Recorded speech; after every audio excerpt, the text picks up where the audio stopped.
nganu kan semi kasi sumai bi mia je ne ish ame mia je ada je ne to sana sa bane to ada je nganu sa da mi ga ne silare nganu laba muy manga sa ko na di ông ta ra hay mai đi mà bị trúng trúng chi cái lùi nó chụp giúp lại mình thân được nghe rồi e ha de ani thang ai je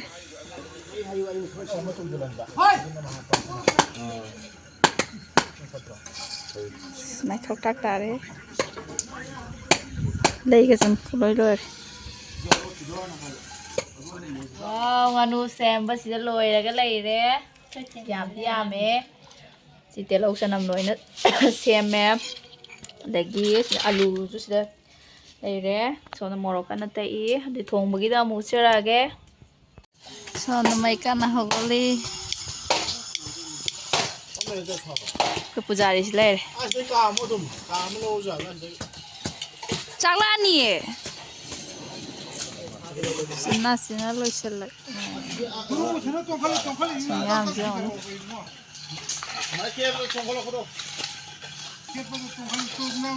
đại tao cái gì tiêu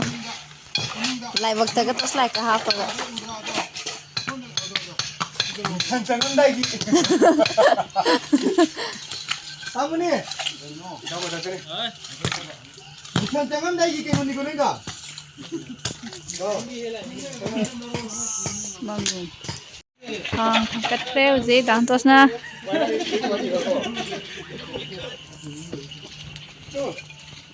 bây giờ hắn tốt này khai ra nhiều gì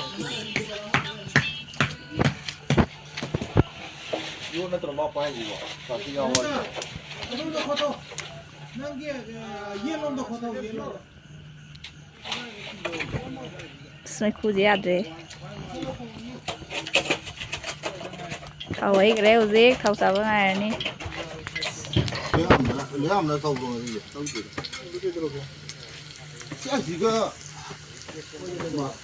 khi nó tàu hay bị đàn rồi cái này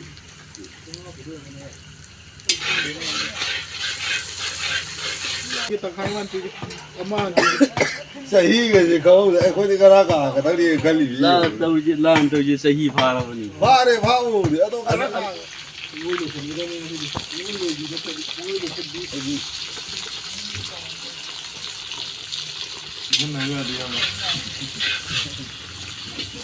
ai tiếng thôi kia thôi lại mình thằng ấy mình đang thọc chuột rồi đúng thì ai dùng này thì ai nào có giờ tôi call họ là cũng đâu đúng không bạn ai dùng khai áo lông cái nào mua vàng đó ai là nó xếp rồi mình cái gì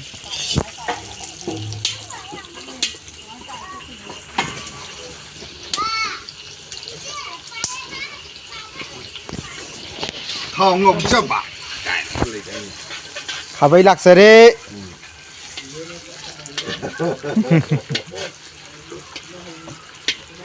cái này ngắn luôn cái này ăn luôn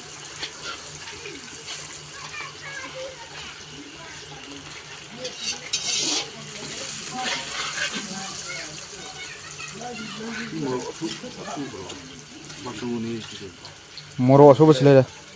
난도 신의 디아로 좀 뭐로 umuro dulu di umuro 내가 뭐로 그 신야로 해봐 yani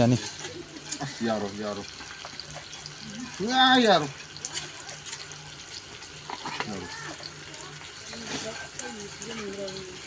난도 신이야 그러네 야 이게 어디 되나 뭐야 이거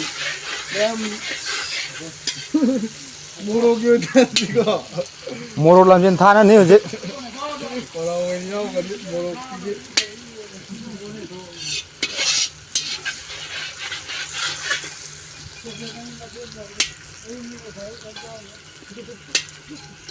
어디요 그러더라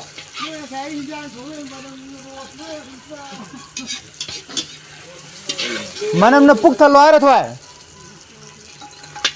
난 이거 당대 막 셀로잖아 싹그 떠우도 떠우 해도 말이다 윤빈이 뭐 먹다 딱 맞죠 좀 뒤야지 तरबूज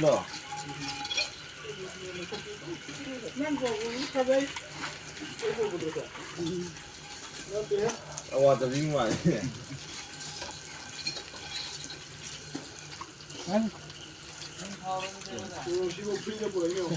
video में से खूब पाएंगे लगता है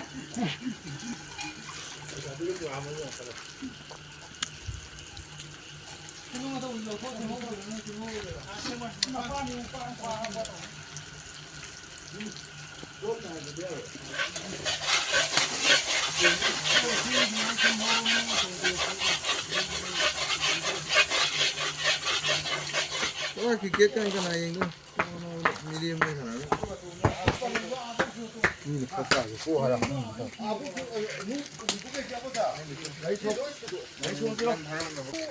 बिकी लोग रहे बिकी लोग में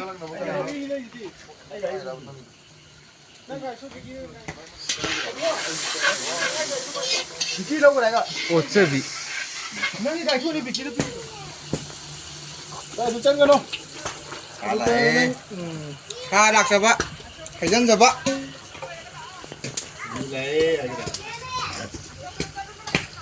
ओए दूसरा मशीन आई ओए 가는 놈들 부리네 이제 뭐 좀 먹어야 되나 이제 다 들어오러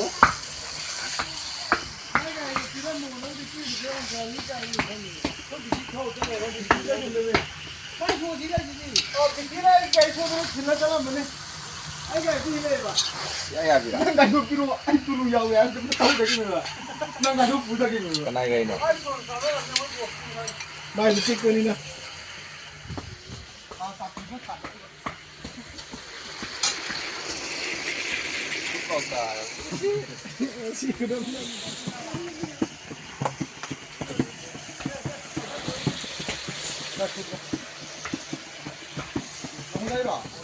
차로 놈이 비야도 가질라 그네 거기다 근데 자도 이제 너희가 밥 먹게 너희는 또 어떤 너희는 뒤 하부는 이야서 놈이 자도 누야 걔노 뭐마 야래 누야 아동아 야이매 모로 게임 하고는 tipo मोरों की फजर है 나는 도 모르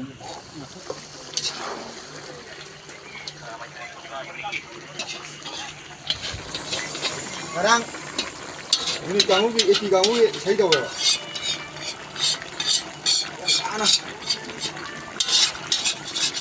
Đây đang thùng bây giờ năm hộp rêu gì. Căn là xa đi. ai sai đúng rồi masih này masih sung kutu mau malah masih Nà nè hay là cái canu nó sạc lệ. hay cái đó hay rồi vậy hay dùng mà sao rồi à hai rồi đó kan dikan tahu jangan lo jangan dia tunggu teman dia terus kilo kilo Dan tu sao pro ra? xin sai gì xoay mình đem nó phải áo kia cũng sai Rồi mình sao nó giờ mình được rồi chạy rồi cho mấy đi nằm rất cô sao mấy Alo. nằm cô